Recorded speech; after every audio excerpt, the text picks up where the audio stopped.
En ce temps-là, Jésus s'écria, « Celui qui croit en moi, ce n'est pas en moi qu'il croit, mais en celui qui m'a envoyé. Et celui qui me voit, voit celui qui m'a envoyé. Moi qui suis la lumière, je suis venu dans le monde pour que celui qui croit en moi ne demeure pas dans les ténèbres.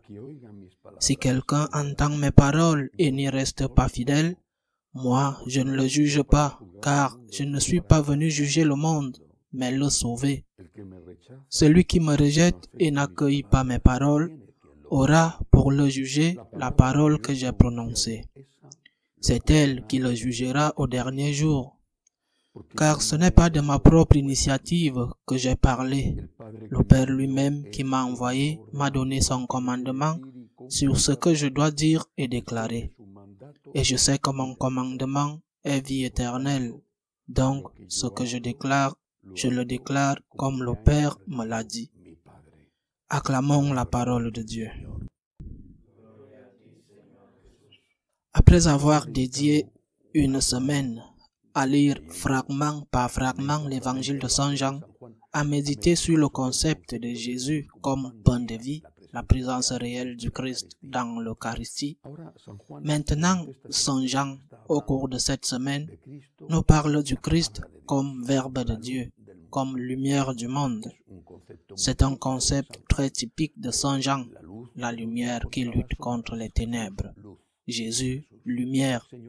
Jésus, le Seigneur qui vient nous apporter la lumière salvatrice, parce que la lumière est déjà le début du salut.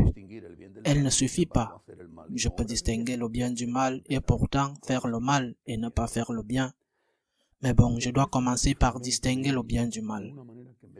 Ce passage d'aujourd'hui commence d'une manière qui mérite d'être notée. Il dit, à ce moment-là, Jésus s'écria. Il s'écria.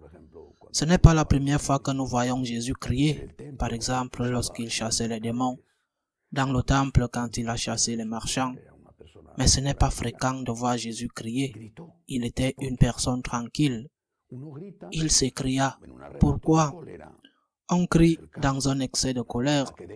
Ce n'est pas le cas de Jésus. Une attaque de colère. Ce n'est pas le cas. Mais on crie pour être entendu par ceux qui sont loin. Et il crie pour marquer l'importance qu'il accorde à ce qu'il apprête à dire. Il parle sûrement dans un contexte. Il ne me semble pas qu'il parle dans un contexte polémique, mais dans un contexte relativement familier, proche. Et néanmoins, il crie. Non pas parce qu'il est en colère, il n'est pas plein de colère. Il veut mettre en évidence l'importance de ce qu'il enseigne. Le Seigneur sait écrier.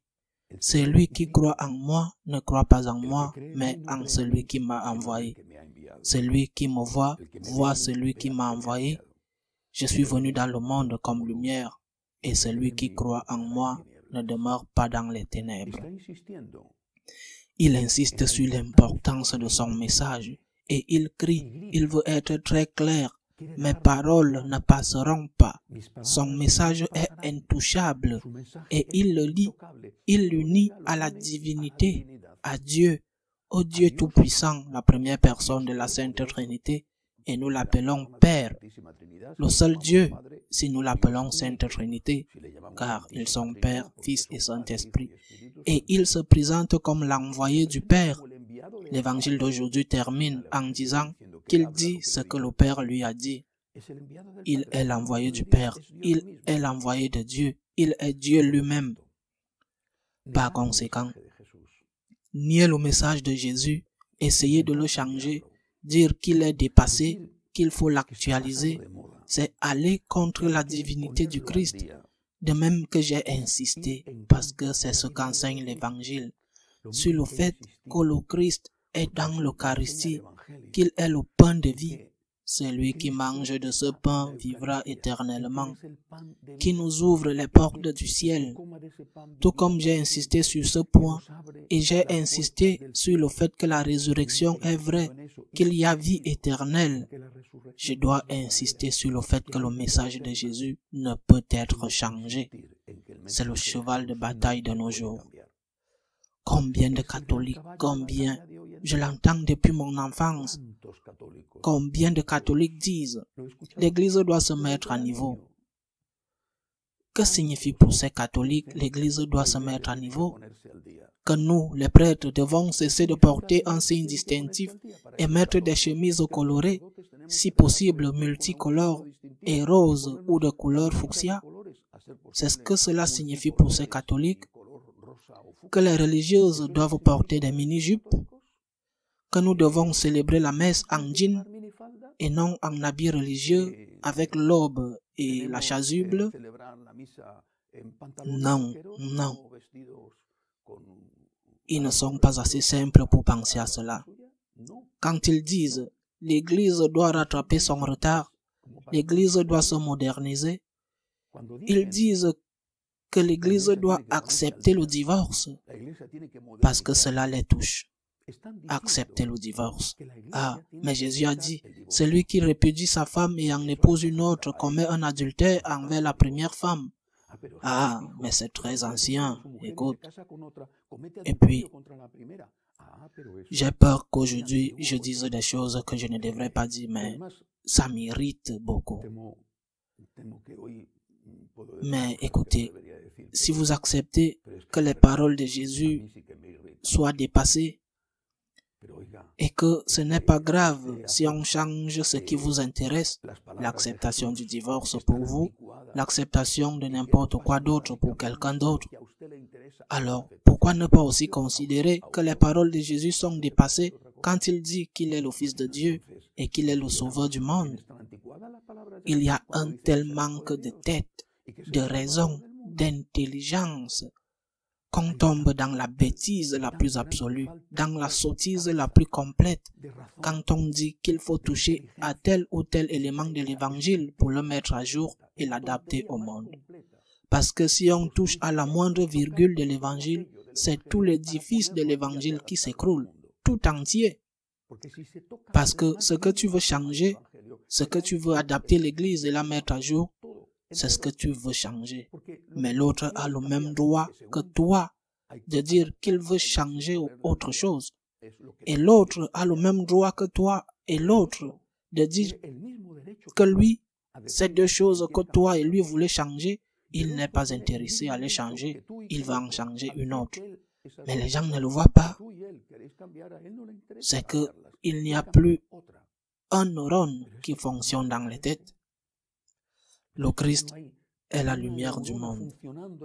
Et il l'est parce qu'il est Dieu. Et toucher au message de Jésus, c'est nier sa divinité. Celui qui veut nier sa divinité, qu'il le fasse. Je ne sais pas de quel type de secte il s'agit, parce que même les plus radicales ou les plus bizarres des sectes protestantes ne nient pas la divinité du Christ.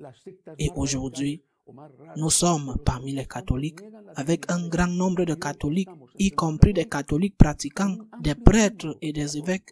Nous sommes parmi les catholiques qui nient la divinité du Christ, non en disant formellement que le Christ n'est pas Dieu, comme n'importe quel ario, mais en disant le message de Jésus doit être modernisé, il doit se mettre à jour.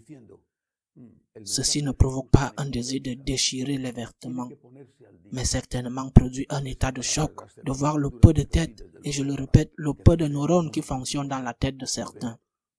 Le Christ est Dieu, c'est le début de tout, sinon il n'est pas le Rédempteur.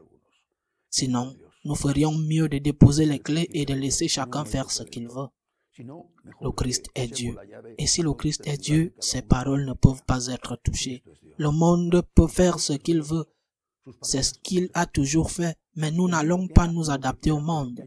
Non, nous ne pouvons pas, nous ne voulons pas, et nous ne devrions pas. Nous n'allons pas nous adapter au monde. Le Christ est Dieu, ses paroles ne passeront jamais, et je préfère être avec le Christ et non avec le monde, même si les autres préfèrent être avec le monde et non avec le Christ. Que Dieu nous aide en cette heure la plus sombre à être fidèles au Christ, même si nous devons affronter le monde. Qu'il en soit ainsi.